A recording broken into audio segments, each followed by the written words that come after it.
Incubivar, c'est un incubateur qu'on a lancé en 2016, donc incubateur généraliste. Et depuis 2020, Incubivar est structuré sur la chaîne de valeur agricole. Donc aujourd'hui, 80% de notre activité est d'accompagner des entrepreneurs agricoles, aussi bien des étudiants que des personnes qui veulent se lancer dans le domaine agricole. D'accord. Que comprendre du fait qu'un incubateur basé sur l'agriculture signe un partenariat avec une université numérique? Je pense que l'UVC, qui n'est plus à présenter, qui est aujourd'hui pionnière dans cet enseignement en Côte d'Ivoire, est une école de référence. Et si nous nous rapprochons aujourd'hui de cette université, c'est parce que vous allez voir qu'en Côte d'Ivoire, 80% des agriculteurs sont de petits exploitants agricoles et il manque fortement la présence de la jeunesse.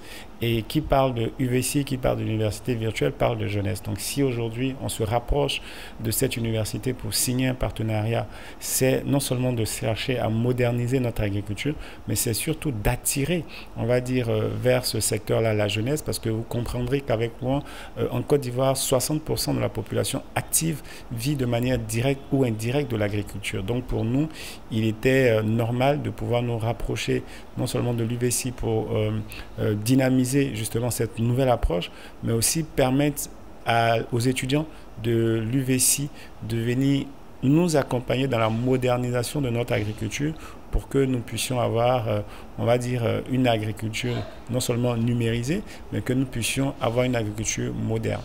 Le directeur général, bonjour. Bonjour.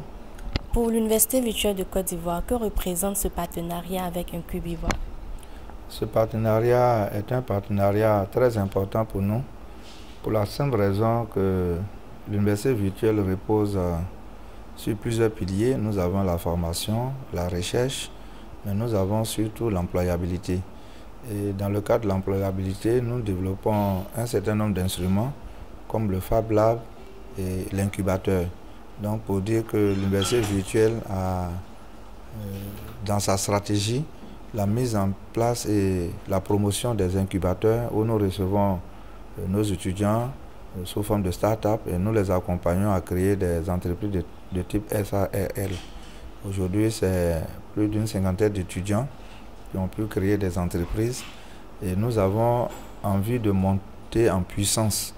Et surtout que l'année 2023 est l'année de la jeunesse et l'année, je peux dire, des start-up, puisque le président de la République, son Excellence, M. Alassane Ouattara, dans son discours de fin d'année, a décrété que l'année 2023 était l'année de la jeunesse. Et qui dit jeunesse dit étudiant.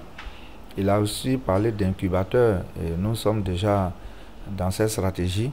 Et nous avons donc besoin de profiter de cette année 2023 pour monter en puissance, pour amplifier les actions que nous avons eu à conduire jusqu'ici. Et pour cela, il était important pour nous de trouver, d'identifier des partenaires et pour pouvoir nous accompagner. Et c'est ainsi que nous avons pu échanger avec Incubivar et cela donne aujourd'hui ce partenariat que nous venons de signer et cela va nous permettre de booster les actions qui étaient déjà en cours pour permettre à plus d'étudiants de s'autonomiser, surtout sur la branche transformation de nos matières agricoles.